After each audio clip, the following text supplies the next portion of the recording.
Okay, from this start position, we're thinking active through the arches, tall through the posture. We want the body to be working.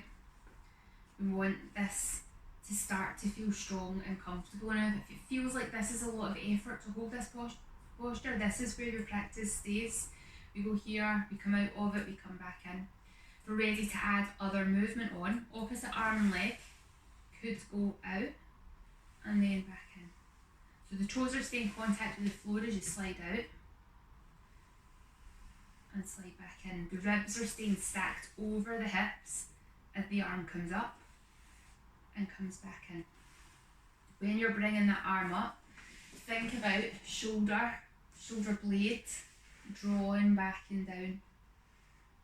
And that's going to help you work these muscles in around the back of the shoulder. As the legs going out, imagine that you're pushing something away. That's then going to help stimulate the muscles in the legs. And then imagine that you're pulling something back in. If you're trying to push something away from you, oh no, I want it back. You're pulling it back in. That's going to help activate the muscles in the front and the back of the leg without you having to even think about trying to pick the leg up. We can slide out. If this feels really good and really straightforward for you, you could then pick your foot up as you're going out and add that opposite arm in. Be conscious that you're not shifting the weight over to one side and then pushing yourself.